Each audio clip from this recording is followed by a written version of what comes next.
Hoy leyendo Éxodo capítulo 18,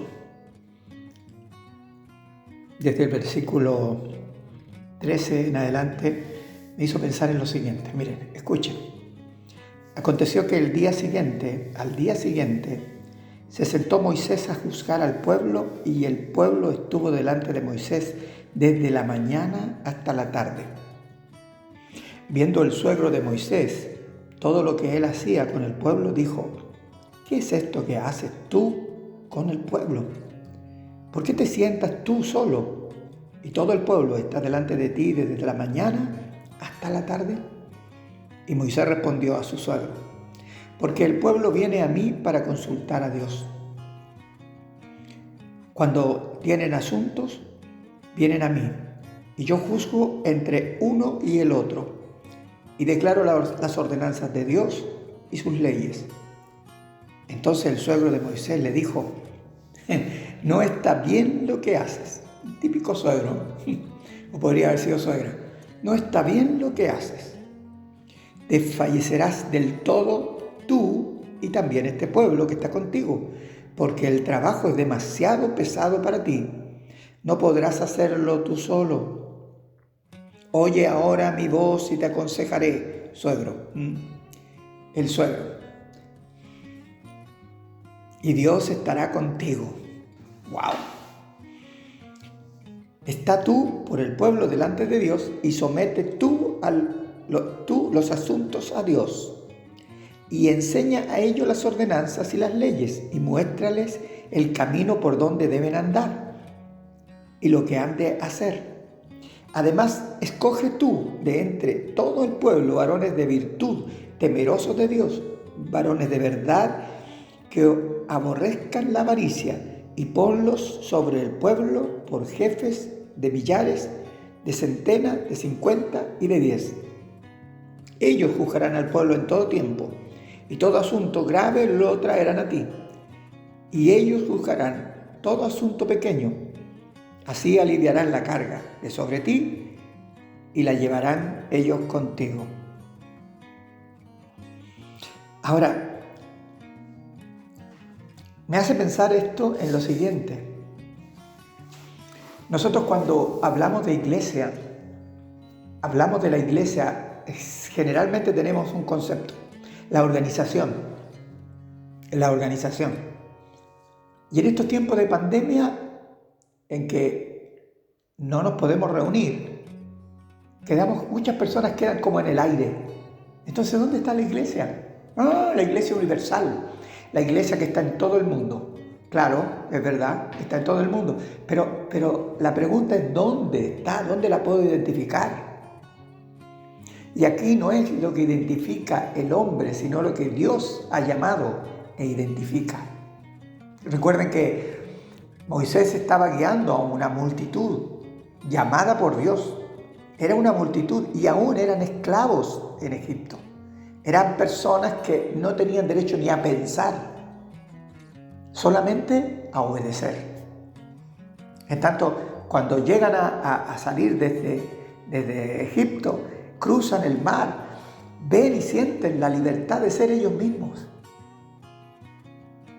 Pero, como pueblo, algo estaba funcionando mal, y Moisés trata de arreglar esto y comienza a tener esta tarea gigantesca de organizar, de ordenar, pero en realidad no estaba organizando nada, estaba simplemente dando palos al aire, hasta que llegó el suegro y le dijo lo que debía hacer. Ahora, cuando yo veo a la iglesia y la veo como una multitud desordenada, sin ninguna aplicación, sin ninguna organización, ¿qué siento? Que hay que organizarla. Bueno, ¿cómo entonces nace la iglesia? La iglesia nace a través de Jesucristo y de aquellos que Él llama. Él llama a seguidores, no llama a establecer, sino a seguirle. Y de esto, mientras Él dura su ministerio, tuvo seguidores, gente que iba donde Él iba, que aprendía en el trayecto. No eran seminarios establecidos en lugares específicos, sino que Él estaba ahí estaban los discípulos. Ahora, cuando Él asciende a los cielos, ¿cierto? Él les da una orden, que se vayan a Jerusalén y se queden allí y esperen, porque serán investidos de poder de lo alto. Esto está en Lucas 24:49. Ahora, ¿para qué sería ese poder? Ese poder sería, ¿cierto?, para ser testigo de Él. Quédense con eso, de Él. ¿Dónde? Desde Jerusalén hasta lo último de la tierra. Hasta lo último de la tierra. Ese era el plan para recibir el poder. El poder era para avanzar, siempre avanzar, nunca quedarse. Bueno, pero les pidió que se quedaran en Jerusalén. ¿Para qué? Se quedaron en Jerusalén para recibir el poder del Espíritu Santo, la obra que Dios iba a realizar en ellos como personas individualmente y como grupo colectivo. Miren lo que dice la palabra en estos textos. En Hechos 2:14 dice: entonces Pedro, poniéndose en pie con los 11, alzó la voz y les habló. ¿Qué hizo? Les habló. Hasta ahí lo voy a dejar. Vamos a ver el versículo 37 del mismo capítulo. Y dice: al oír esto, ¿quién es? La multitud. Porque ¿qué hizo Pedro? Les habló. Y al oír esto se compungieron de corazón y dijeron a Pedro y a los otros apóstoles: varones hermanos, ¿qué haremos? ¿Ya? ¿Qué haremos? Y en el versículo 41 dice: así que los que recibieron su palabra fueron bautizados, y se añadieron aquel día como 3,000 personas. Y esto era sin contar mujeres ni niños, así que una cantidad enorme de gente que llegó a ser parte de la iglesia. Ahora, si lo ponemos en paralelo con Moisés, ¿cierto? Los discípulos se encuentran en la misma situación. ¿Y qué hacen los discípulos en tanto? Los discípulos estaban predicaban. Entonces, cuando ellos estaban en plena predicación, ocurrió algo. Miren, el libro de los Hechos, capítulo 6, versículo 1, dice: en aquellos días, como creciera el número de los discípulos, o sea, la multitud, hubo murmuración de los griegos contra los hebreos, de que las viudas de aquellos eran desatendidas en la distribución diaria. Habían hebreos y griegos, judíos, pero que venían desde Grecia, ¿cierto?, que estaban siendo parte de ese grupo. Y ellos se quejaron que estaban siendo más atendidas las viudas hebreas que las griegas. Entonces los 12 convocaron a la multitud de los discípulos y dijeron: no es justo que nosotros dejemos la palabra de Dios para servir a las mesas. Buscad pues varones de entre vosotros a 7 varones de buen testimonio, llenos del Espíritu Santo y de sabiduría, a quienes encarguemos de este trabajo. Se dan cuenta, muy parecido a lo que Jetro le pide a Moisés que haga. ¿Ya? Pero ¿por qué se organiza la iglesia en este momento? Porque hay un problema, hay una necesidad a raíz del crecimiento. ¿Ya? Pero, ¿qué es lo que hacen los apóstoles? Ahora, los apóstoles en el versículo 7 dice: y la palabra del Señor y el número de los discípulos se multiplicaba grandemente en Jerusalén. También muchos de los sacerdotes obedecían a la fe. ¿Qué hicieron los discípulos? Los discípulos siguieron predicando la palabra de Dios. ¿Ya? Es probable que toda esa multitud no predicaba porque estaban recién comenzando a ser enseñados. Y eso lo dice la palabra. ¿Ya? En el mismo libro de los Hechos, en el capítulo 2, en el versículo, nos dice que, miren, dice: así que los que recibieron la palabra fueron bautizados y se añadieron aquel día como 3,000 personas, ¿no es cierto? Una gran multitud. Y perseveraban en la doctrina, o sea, en la enseñanza de los apóstoles, en la comunión unos con otros, en el partimiento del pan y en las oraciones. Entonces, aquel grupo necesitaba enseñanza, y eso es lo que hacía Moisés con las multitudes. Pero llegó un momento en que esta enseñanza no bastaba, porque se empezaron a presentar conflictos y problemas en los cuales Moisés tenía que hacer de juez. Acá los discípulos tenían problemas. Entonces, ¿qué hacen? Ellos piden que un grupo de hombres escogidos pudiesen hacerse cargo de este problema. Entonces, ¿qué es lo que hicieron? Escogieron lo que llamaron diáconos, personas que estaban para servir a las mesas. Ahora la pregunta, ¿los diáconos llamados a servir a las mesas se quedaron a atender solo a las mesas? Y vean el capítulo 6, versículo 8. Esteban es uno de los diáconos y dice, y Esteban, lleno de gracia y de poder, hacía grandes prodigios y señales entre el pueblo. Entonces, ¿qué podemos ver nosotros aquí? Que este Esteban atendía las mesas, pero al mismo tiempo predicaba. Y Dios le usaba. Ahora, dice que, pero no podían, en el versículo 10 dice, pero no podían resistir a la sabiduría y al espíritu con que hablaba. ¿A dónde hablaba? ¿Hablaba entre los convertidos? No, estaba hablando en el pueblo. Por eso es que no le podían resistir. Si hubiesen sido entre los convertidos, estaría simplemente enseñándoles. Pero aquí estaba predicando la palabra de Dios, el evangelio, y los que oían querían resistir aquello porque les sonaba fuerte y contra lo que ellos mismos siempre habían pensado y creído. Eran judíos, ¿ya? Y Esteban les estaba hablando de este Cristo, el Salvador, Señor de todo. Para ellos les sonaba imposible de aceptar. Ahora, veamos a otro de los diáconos, ¿cierto? Otro de los servidores de las mesas. Y aquí vemos a Felipe. Dice, entonces Felipe, descendiendo a la ciudad de Samaria, les predicaba a Cristo. Y la gente unánime escuchaba atentamente las cosas que decía Felipe, oyendo y viendo las señales que hacía. Porque de muchos que tenían espíritus inmundos salían, estos dando grandes voces, y muchos paralíticos y cojos eran sanados. Así que había gran gozo en aquella ciudad. ¿Se dan cuenta? No era dentro del grupo, sino fuera, en la ciudad. ¿Y quién era él? Un servidor de las mesas, un diácono. Ahora, ¿qué hacemos nosotros en la iglesia? ¿O qué pensamos en la iglesia? ¿Organizarnos para trabajar interiormente? ¿Está mal organizarse? No, pero ¿qué provoca la organización? ¿Por qué nace la organización? Nace producto de las multitudes, producto de las necesidades que se producen dentro del pueblo. Pero ¿con qué razón se organiza?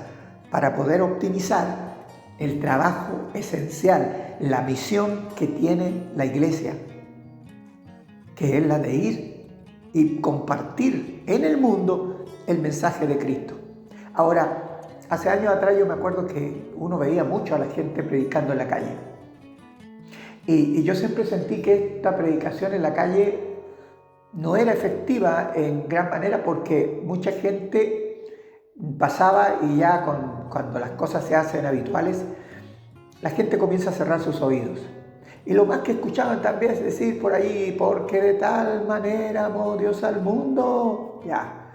Entonces la gente hasta hacía risa de eso, sin saber que había un mensaje profundo, real de Cristo para todo el mundo. Pero la gente se burlaba. Ahora, ¿cuántos de nosotros escuchamos realmente esas predicaciones? ¿Cuántos de nosotros nos quedamos a oírlas? Son pocos. Estoy hablando de antes de convertirnos, porque cuando estamos convertidos podemos escuchar, analizar, ver si lo que está diciendo es bíblico o no es bíblico. Eso es parte del creyente ya con cierta madurez. Pero ahora el Señor nos está mostrando en este tiempo de pandemia que ni siquiera en la calle se puede predicar. ¿Y cómo? ¿Cómo tenemos que hacerlo? Donde estemos, en el lugar donde vayamos. Ahora, ¿qué es lo que hay que organizar en este momento? La atención tal vez a la gente que necesita, ¿cierto?, ayuda, que las iglesias puedan ser de una u otra manera un brazo de ayuda para aquellos que están teniendo hambre, que necesitan un ingreso porque no tienen cómo trabajar. Quizás por ahí tendríamos que organizarnos, pero organizarnos para tener un congreso o un culto, no se puede. Ahora, en el capítulo 8, versículo 3, y 4, mire lo que pasa con el resto de la congregación luego de un tiempo. Esta congregación que estaba reunida, que estaba solo aprendiendo de los apóstoles, que estaban juntos, que disfrutaban de esa comunidad que tanto le estaba ya gustando, ¿cierto? Porque donde iban eran una muchedumbre, donde iban, hola hermano, hola amigo, hola, y todos compartían, estaban felices. ¿Qué pasó?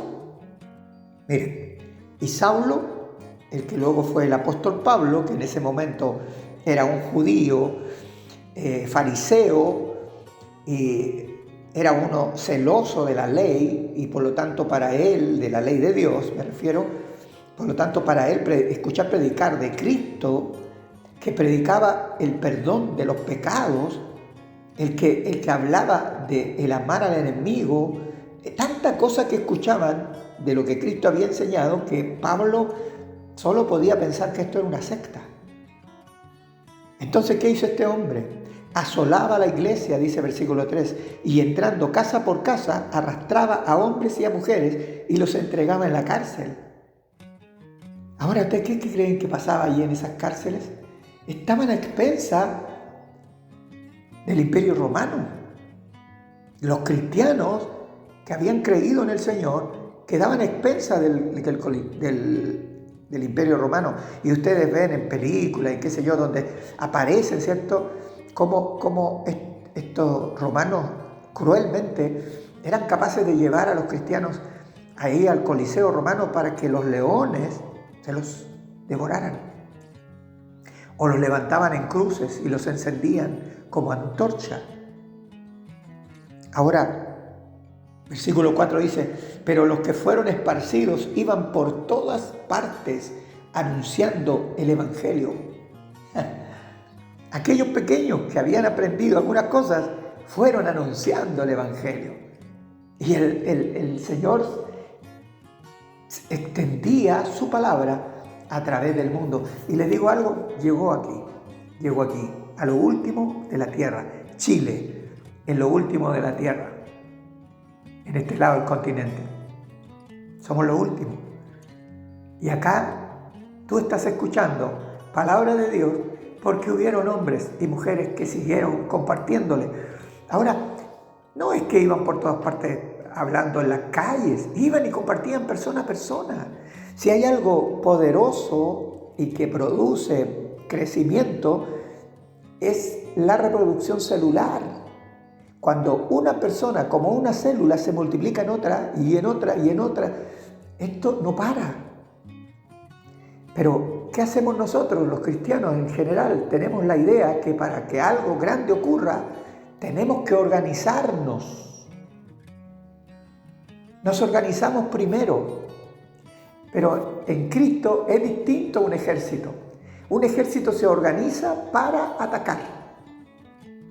Nosotros fuimos puestos como levadura en la masa para que leudemos toda la masa. ¿Ya?